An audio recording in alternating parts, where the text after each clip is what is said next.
Hello అండి. ఈరోజైతే నేను చిన్నపిల్లల ఫ్రాకు బ్యాక్ సైడు ఓపెన్ చేసి జిప్ అయితే ఎలా వేసుకోవాలో చూపిస్తున్నాను. నన్ను మహి అనే సిస్టర్ అడిగింది. చాలా రోజుల నుంచి కుదరట్లేదు. ఈరోజైతే తన కోసమే చూపిస్తున్నాను. ఫస్ట్ అయితే 1.5 ఇంచెస్ తోటి తీసుకోవాలి. అటు సైడు ఇటు సైడు 2 క్లాతులు తీసుకోవాలన్నమాట. ఫస్ట్ ఒక సైడు అంచునైతే మడత పెట్టి కుట్టుకోవాలన్నమాట. కుట్టుకున్న తర్వాత మెయిన్ క్లాత్ ఉంటుంది కదా, ఒరిజినల్ క్లాత్ మీద అలా పెట్టేసి సేమ్ ఇటు సైడ్ కూడా ఒరిజినల్ క్లాత్ మీదే అలా పెట్టేసి స్టిచ్చింగ్ అనేది చేయాలన్నమాట.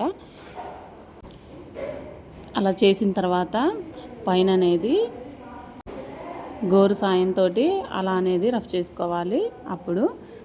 ఇప్పుడైతే జిప్ అనేది తీసుకొని జిప్ ఓపెన్ చేయాలన్నమాట. ఫస్ట్ జిప్ ఓపెన్ చేసిన తర్వాత పెట్టుకోవాలి. చూడండి, కొంచెం అయితే వదిలేసి అలా పెట్టుకొని అట్లా ఒక 1/2 ఇంచ్ అనమాట, 1/2 ఇంచ్ వార వదులుకొని అలా స్టిచ్చింగ్ అనేది చేయాలి.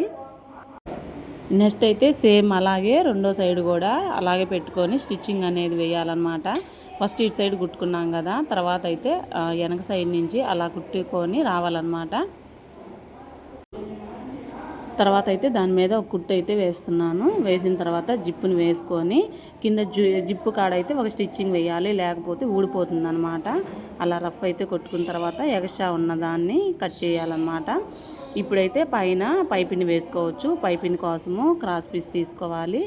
క్రాస్ పీస్ తీసుకున్న తర్వాత అలా అయితే స్టార్టింగ్ నుంచి 1.5 ఇంచెస్తో అయితే తీసుకోవచ్చు. అలా స్టిచ్చింగ్ అనేది క్రాస్ పీస్ని అలా అంటించాలన్నమాట. ఎక్స్ట్రా ఉన్న క్లాత్ని కట్ చేయాలి.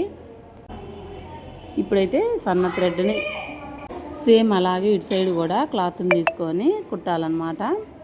ఇప్పుడైతే సన్న పైపింగ్ థ్రెడ్ని అటు సైడ్ ఇటు సైడ్ తీసుకొని ఫస్ట్ అయితే స్టిచ్చింగ్ చేయాలి.